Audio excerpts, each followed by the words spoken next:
Bhakti Nashtaprayeshu Avadreshu Nityam Bhagavata Sevaya Bhagavati Uttam Shloke Bhaktir Bhavati Naishtiki. So continuing with the discussion on Srimad Bhagavad Gita, chapter 1, observing the armies of the battlefield of Kurukshetra. We're going to start from text 37 today. So far, Arjun had given his two reasons for not to fight. First was compassion, but he didn't want to kill. And second, he said it will be, I will not enjoy. I will not enjoy. And third was, no sin. It will be a sinful activity. So sin will overcome us. Last verse he said that. Now he's going to another reason for not fighting. Yadyapyete na pashyanti lobopahata chetasaha kulakshay kritam dosham mitra drohe cha patakam katham na geyam asmabhi papad asman nivartitum kulakshay kritam dosham prapashyadbhyas janardana. O Janardan, although these men, their hearts overtaken by greed, see no fault in killing one's family or quarreling with friends, why should we, who can see the crime in destroying a family, engage in these acts of sin? Purport. A Kshatriya is not supposed to refuse to battle or gamble when he is so invited by some rival party. Under such obligation, Arjun could not refuse to fight because he had been challenged by the party of Duryodhana. In this connection, Arjun considered that the other party might be blind to the effects of such a challenge. Arjun, however, could see the evil consequences and could not accept the challenge. Obligation is actually binding when the effect is good. But when the effect is otherwise, then no one can be bound. Considering all these pros and cons, Arjun decided not to fight. So he's saying, I see no fault in killing one's family or quarreling. They don't see any fault in killing one's family or quarreling with friends. But why should I see a crime in destroying a family. And he's calling Krishna's name, Janardhan. Janardhan means maintainer of people. You're a maintainer of people, and here so many people are going to die. And now just people are going to die. Family is going to be destroyed. So this is what it says in text 39. Kulakshe pranashyanti kuladharma sanatana dharme nashte kulam krishnam dharmo abhibhavati uta.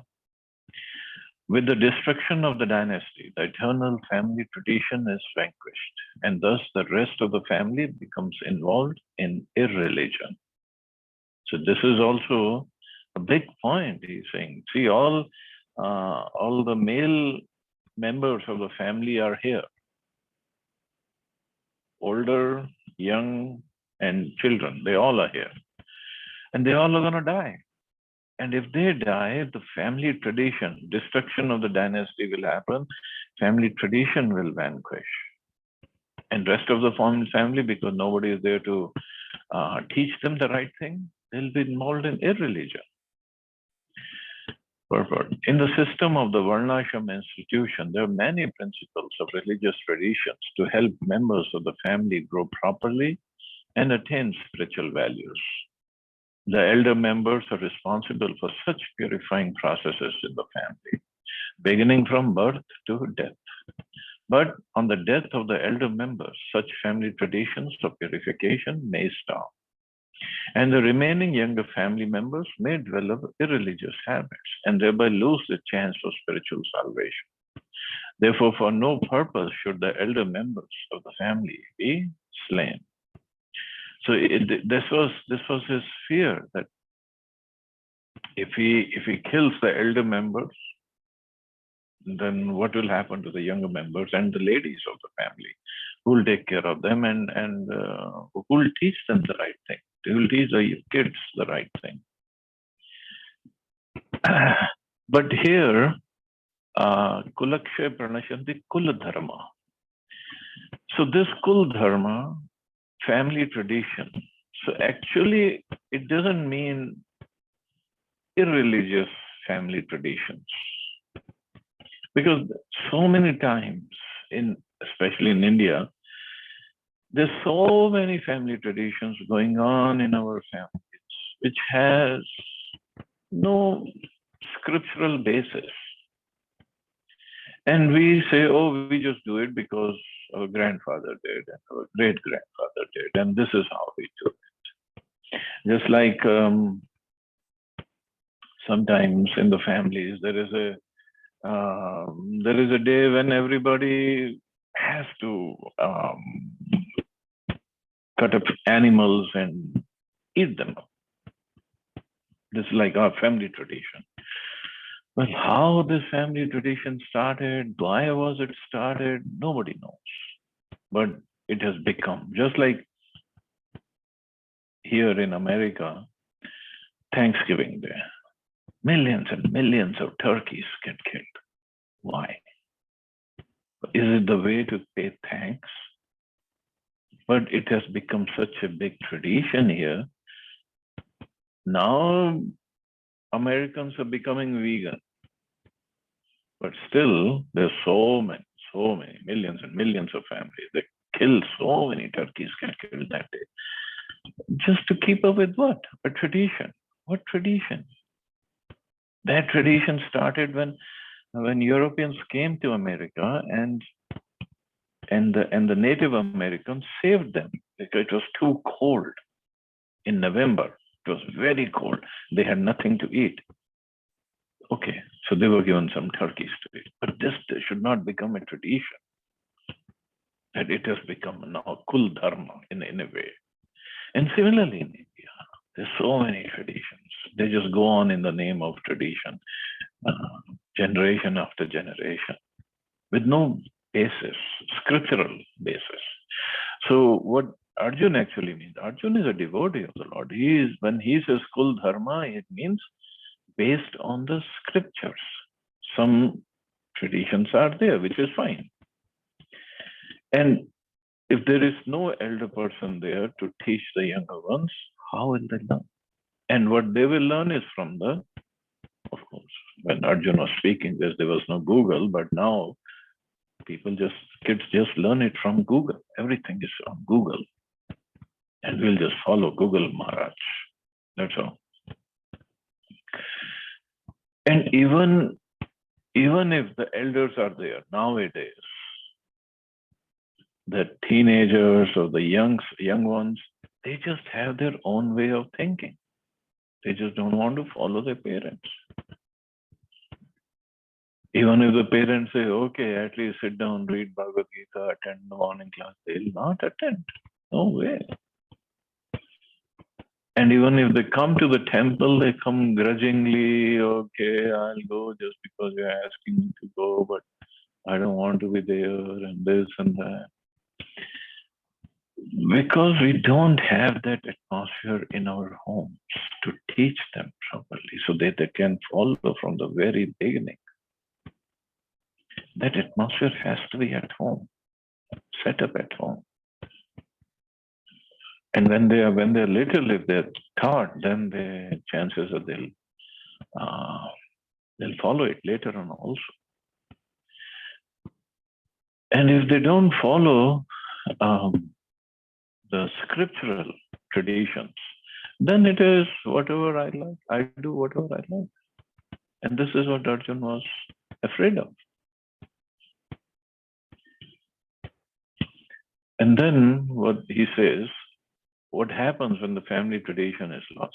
Adharma vibhavat Krishna pradushyanti kulastriya strishu dushtashu varshaneya jayate varna sankara.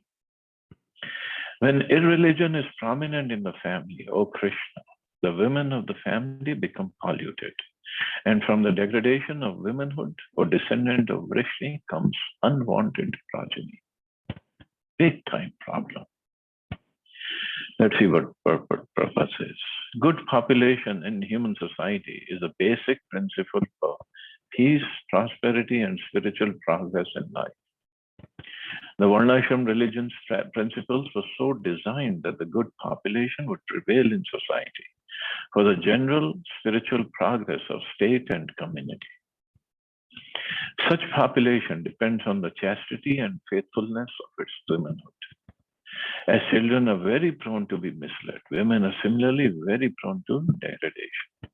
Therefore, both children and women require protection by the elder members of the family. By being engaged in various religious practices, women will not be misled into adultery. According to Chanakya Pandit, women are generally not very intelligent and therefore not trustworthy. We'll come to this stage. So the different family traditions of religious activities should always engage them, and thus the chastity and devotion will give birth to a good population eligible for participating in the Varnashram system. On the failure of such Varnashram dharma, naturally the women become free to act and mix with men, and thus adultery is indulged in at the risk of unwanted population. Irresponsible men also provoke adultery in society, and thus unwanted children flood the human race at the risk of war and pestilence. Okay, many points here. All the ladies in the class, please don't mind, and let's see what Prabhupada is really saying.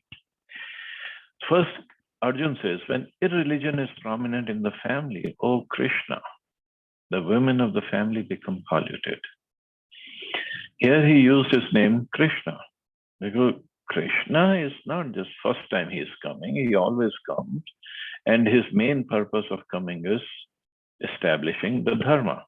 And here Arjun is saying, Krishna, you have come to establish dharma, but you are engaging me in adharmic activities by killing the elders so that adharma will be prominent. What doesn't make sense. And then he used his name as Varshaneya, or descendant of Vrishni.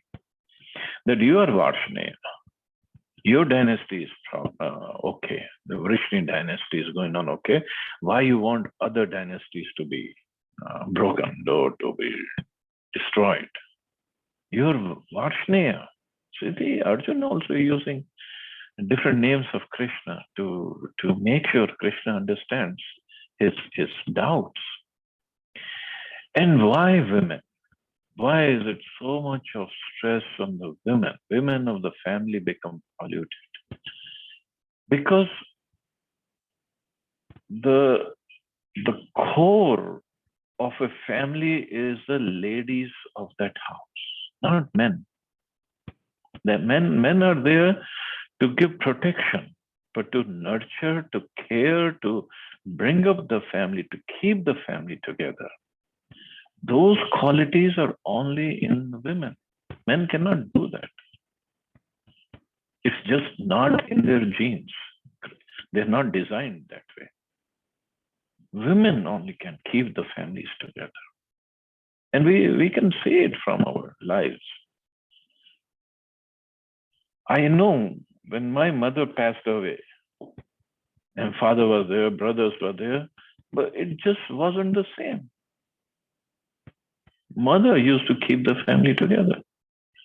And anything you want from here when I call, if my father picks up, oh, okay, yes, yeah, Hare Krishna, is mommy there? That's the first question.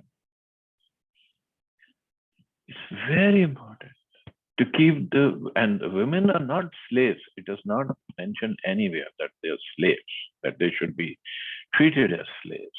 They should be protected, given freedom, but protected. And later on, we'll study also that when girls are young, they should be protected by their father. When they get married, they should be protected by their husband. And when they're old, and if the husband is not there, they should be protected by their sons, grown-up sons. Because this chastity and faithfulness of women is very important for keeping the family together, for the proper culture of our cultivation, caring of the family. And if the families are okay, then the society will be okay, and then the community, and then the nation can be okay. In fact, American President John F. Kennedy, he said in one of his speeches that you give me good mothers, I'll give you good nation. In America, he said that. Here we think that everything is crazy and just people are just running after money and women. No. I mean, the founding fathers of this country and many presidents, leaders afterwards also, they were wonderful people. They knew what is dharma. Their way of following dharma might be different, but they knew what the right thing is. Even Kennedy said, "Give me good mothers, I'll give you good nation." But in the name of women liberation, this is all gone down. Everything is going down.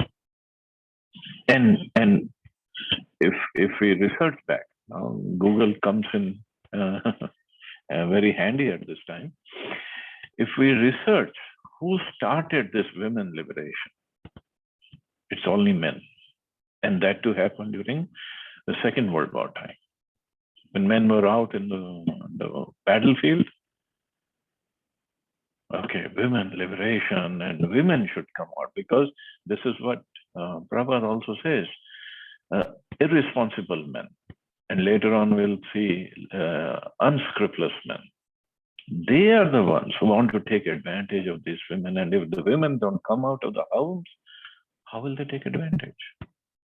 So this was one way, women liberation, and then opening of tons and tons of restaurants. So they don't cook at home, they come out. I'm not saying don't go out, nobody should go out. That's not what I'm saying. But the purpose behind all this was, so irresponsible men, and there are tons of them in the society, they provoke adultery. So that is why women have to be protected.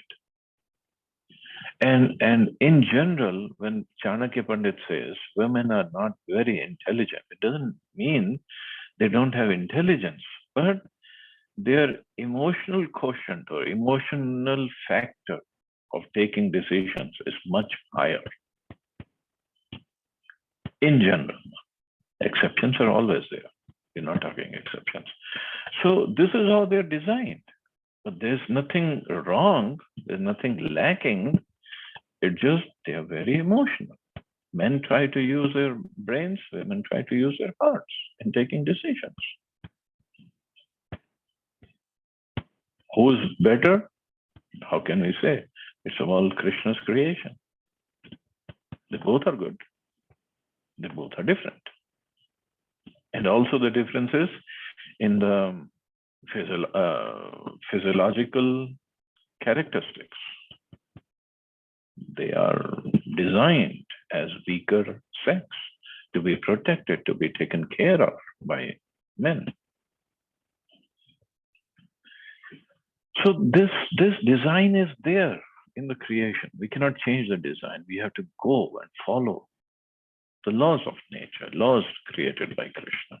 And this is what Arjun is saying.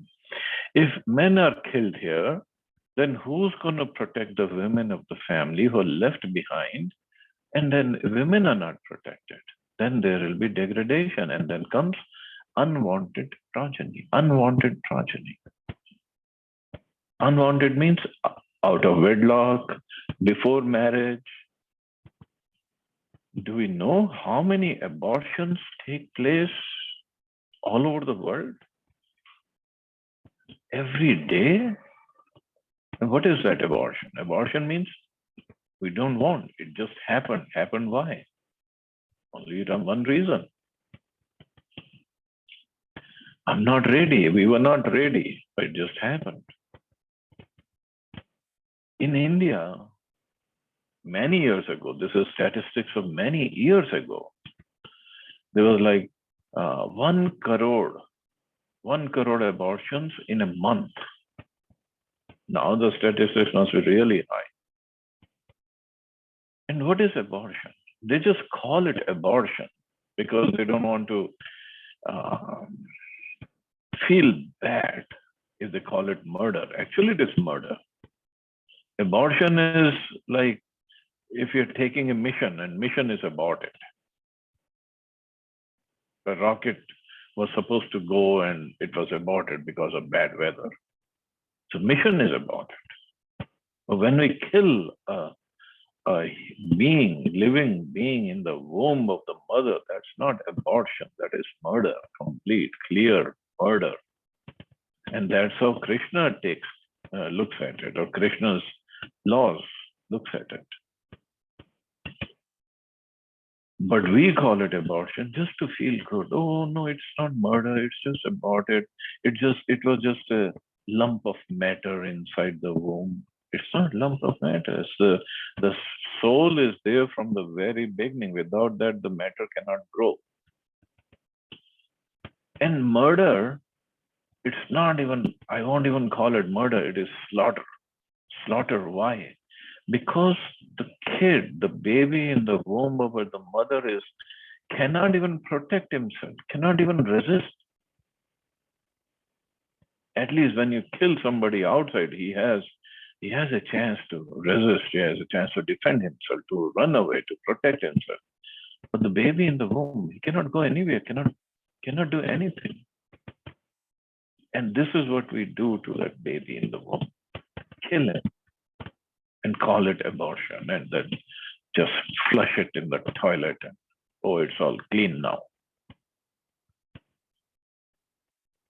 And when this kind of children, okay, of course, somebody can say, oh, abortion is better than the unwanted children in the society. No, that even brings even more karma on us, the abortion.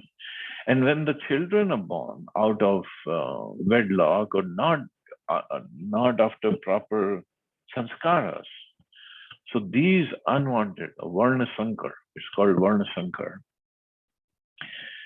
what are they going to do? What kind of population we're going to have them? And we can see it now. How degradation, how society has been degrading now. And it's going to happen more and more. And this is what Arjun was afraid of. What is going to happen then? Degradation of society? You're Vrishni. You are supposed to protect your community, your society, your dynasty. Why other dynasties should be destroyed? And then what happens further? Sankaru naraka yeva kulagadhanam kulasya patanti pitro hiyesham lupta pindo dakakriya. And what happens with the unwanted population? An increase of unwanted population certainly causes hellish life, both for the family and for those who destroy the family tradition. The ancestors of such corrupt families fall down because the performances for offering them food and water are entirely stopped. And this, in the Shraddha ceremony or Pindodak Kriya, you ask the younger generation and they don't even know about it, and they say, oh, it's all superstitions. And when the Shraddh come, during Shraddh time, we see so many WhatsApp messages and Facebook messages about it's just ridiculous. Who has seen those forefathers? Are they eating the food that you're providing? If it is given in the scriptures, it is absolute truth. It's not relative truth. It's not. It doesn't change with time or the place or the country. No. So it happens. It means we are supposed to do it. But it becomes tough because they don't have any faith in this. Let's see what Prabhupada says. According to the rules and regulations of fruitive activities, so karma kanda, there is a need to offer periodical food and water to the forefathers of the family. This offering is performed by worship of Vishnu, because eating the remnants of the food offered to Vishnu can deliver one from all kinds of sinful actions. Sometimes the forefathers may be suffering from various types of sinful reactions, and sometimes some of them cannot even acquire a gross material body and are forced to remain in subtle bodies as ghosts. Thus, when remnants of prasadam, of food, are offered to forefathers by descendants of forefathers, are released from ghostly or other kinds of miserable life. Such help rendered to forefathers is a family tradition, and those who are not in devotional life are required to perform such rituals. One who is engaged in the devotional life is not required to perform such actions. Simply by performing devotional service, one can deliver hundreds and thousands of forefathers from all kinds of misery. So this is how powerful devotion service is. It is mentioned in Bhagavatam, Devarshi Bhutapta Nirnam Pitrina. Anyone who has taken shelter of the lotus feet of Mukunda, the giver of liberation, giving up all kinds of obligation and has taken to the path in all seriousness, owes neither duties nor obligations to the demigods, sages, general living entities, family members, even kind of forefathers. Such obligations are automatically fulfilled by performance of devotional service to the Supreme Personality of Godhead. So very important. That Pindoda Kriya or a Shraddha ceremony. Oh, actually what happens in that Shraddha ceremony? When we go to any Pandit, Brahman, and he does the Shraddha, so he does lots of mix pindas of flour and does some offering and this and that. But what's the main part in all that? Main part is he offers Vishnu Prasad, bhoga that has been offered to the Lord Jagannath, Lord Krishna, Vishnu, Ram, whoever he offers it to.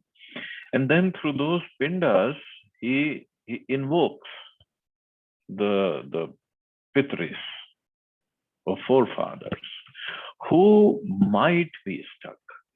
Not everybody is stuck. Means stuck in the sense, if they have not gone into the next birth, means they have not received a gross body to carry on with their cycle of birth and death.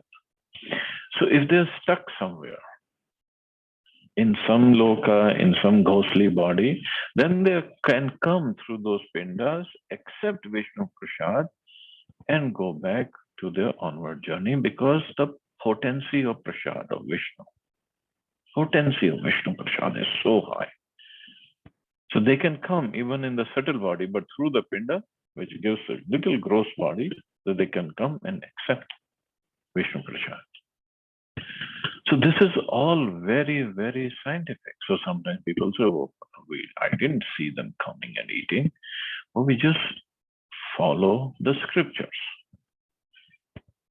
There's so many things, even in our day-to-day lives, we don't see it happening, but we just follow. Just like if we take a flight from, say, US to America, we just book our ticket, go to the ticket counter, get our boarding pass, go to the gate, show our boarding pass. This is my seat number. We go to the seat, sit down, buckle up, plane takes off.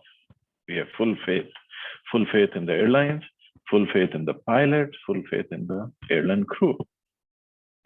We don't go and check, oh, the pilot, show me the pilots if they have the proper licenses. We don't check all the gauges in the airplane, if everything is working properly. We don't check if they have put enough fuel in the plane. We have faith. We just sit down. So we have to have faith in the scriptures. So we have faith in that when the doctor prescribes whatever medicine, we just go to the medical shop, buy the medicine, pop the pill in, and hopefully we get okay. We have faith. We don't check doctor's qualification. We don't check the medicines have proper salt or not. Even if we check, we don't even know what is going on. And we just pop the pills in and we think we are okay. We will be okay. This is faith. So same faith we have to have in scriptures. It's not blind faith. Sometimes they say, oh, scriptures means blind faith. No, it's not blind faith. Because these things happen. And if such family tradition is stopped, and this is what Arjuna is saying, the ancestors of such corrupt families fall down. because the Shraddha ceremony is stopped.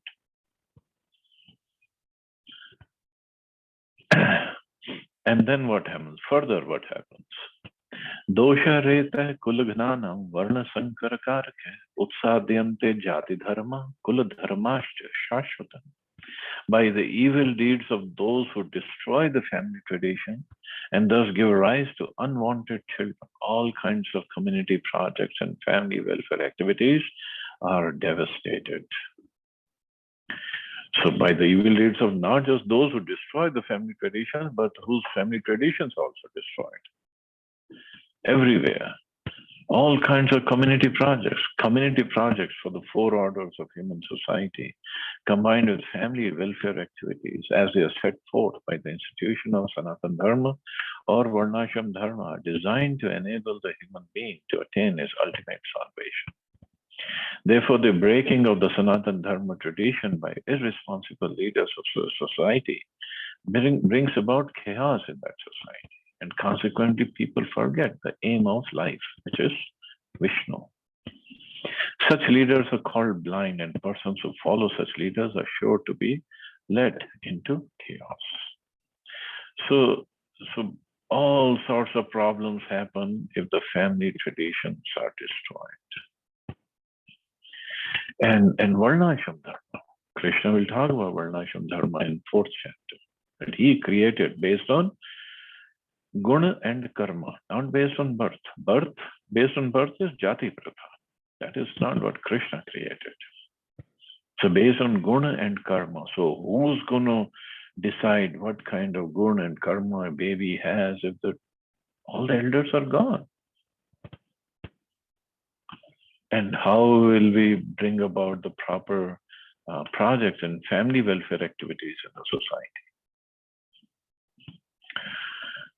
Utsanna kul dharmanam manushyanam janardana narke niyatam vasu bhavati iti anushrama. O King, O Krishna, again, his name used is Janardhan. Janardhan is maintainer of the people. O Krishna, maintainer of the people, I have heard by disciplic succession that those whose family traditions are destroyed dwell always in hell. Whose family traditions are destroyed and who destroyed the family tradition, both ways. So Arjun bases his argument not on his own personal experience, but on what he has heard from the authorities. That is the way of receiving real knowledge. One cannot reach the real point of factual knowledge without being helped by the right person who's already established that knowledge. There is a system in the Varnashram institution by which before death one has to undergo the process of atonement for his sinful activities. One who is always engaged in sinful activities must utilize the process of atonement called prayaschitta. Without doing so, one surely will be transferred to hellish planets to undergo miserable lives as a result of sinful activities. So all these traditions, if they're destroyed of prayaschitta, now who knows about prayaschitta? Nobody talks about prayaschitta these days in the society. Elderly people, what do? Generally, they just sit in front of TV, watch all this Saas Bahu soap operas and nonsense movies and politics and sports. It doesn't help anyone. Or they just talk to the neighbors, gossip, always gossiping is going on. How does it help anybody? So Varnashram Dharma and the other injunctions in the scriptures, they teach us what is our duty at what age. At what age? When we are taken one press, we should take one press and go to the dham, go to the tirthas to purify ourselves, to prepare for the next life. Now it is a time for preparation for next life. But all this is stopped. All these are gone. Here in America, older people, they just go to retirement homes. And what do they do in retirement homes? Watch TV, play games, whatever board games they can play, drink beer, and Nowadays, because near those retirement homes, they have so many casinos, so like Atlantic City. It's a retirement town, but they have so many casinos. Why? Because they know these old people, they have lots of money. What are they going to do with that money in this age? Huh? Bring them to casino. Let them think they are winning and enjoying. But let's take their money away this way. This is not prayaschitta. This is not how we are supposed to live our lives. When we are old, start getting more and more towards preparing for the next life. And that cannot happen unless until we are trained from the very young age. That training has to start. Prahlad Maharaj says from the age of 5. And that is when we get old, then we are used to our devotional service, our chanting and our scriptural reading and going to Dham and doing some parikrama or doing some other activities so that we are prepared. And if we have committed, we definitely, everybody has committed plenty of sinful activities. So time is to atone for that. Time is to not go through that reaction next life. And as Prabhupada says, without doing so, one surely will be transferred to hellish planets to undergo miserable lives as a result of sinful activities. But the problem is, these are people who have seen the next life. We don't know what's going to happen. Just this life, eat, drink, and be merry, enjoy, and that's it. Who cares? The next life. No, human life means to know Vishnu, to know our goal, to attain that goal, or at least make some progress in attaining that goal. So text 44. Ahobat mahat papam kartum vyavasita vayam yad rajya sukha lobhena antum swajanam udyata. Alas, how strange is it that we are preparing to commit greatly sinful acts. Driven by the desire to enjoy royal happiness, we are intent on killing our own kinsmen. Driven by selfish motives, one may be inclined to such sinful acts as the killing of one's own brother, father, or mother. There are many such instances in the history of the world. But Arjun, being a saintly devotee of the Lord, is always conscious of moral principles and therefore takes care to avoid such activities. This is consciousness. First, we have to be conscious of what is right or wrong, and then we can become Krishna conscious. So this is what he's saying. I'm not ready to perform these sinful acts just to get what? To enjoy some royal happiness. But it was more than royal happiness that Krishna will explain to him later. So, but this is the true nature of a devotee. Is not ready to do anything, any sinful activity.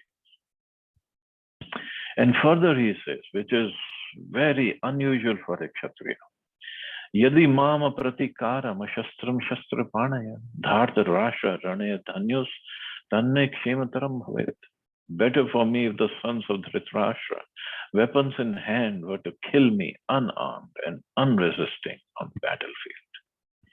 We can only imagine the situation of Arjuna's thought process or his mind that Kshatriya means is never without arms and never to be killed unarmed.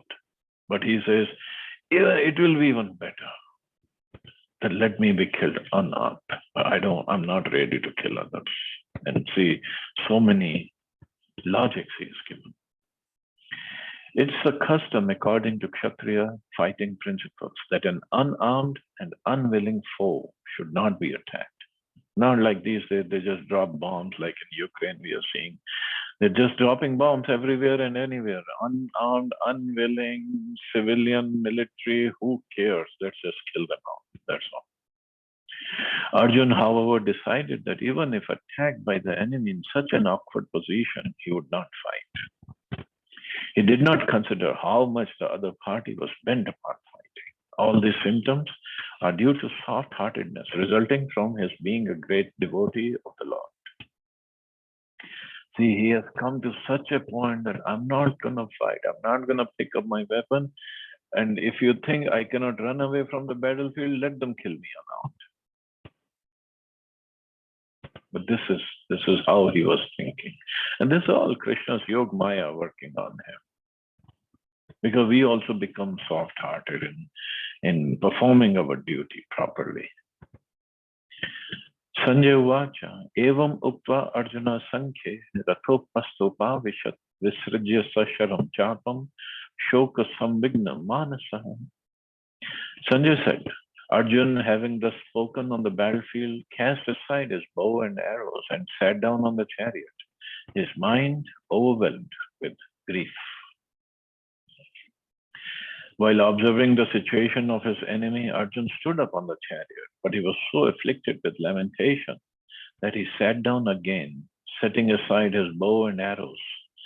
Such a kind and soft-hearted person in the devotional service of the Lord is fit to receive self-knowledge. So he was fit because he has shown his compassion, soft-heartedness, to be on the right path, not just to kill, just to enjoy. He wanted to follow the dharma properly. So this is what Prabhupada says, that he is the one who is right person to receive this knowledge. Of course, Krishna later on tells that I'm giving you this knowledge because you're my devotee and my friend, and you're not envious of me. So these are also all the qualities we have to have before we become eligible for spiritual knowledge and make progress further. So thus ends the first chapter, observing the armies on the battlefield of Kurukshetra. So we'll stop here. See anybody has any questions or comments?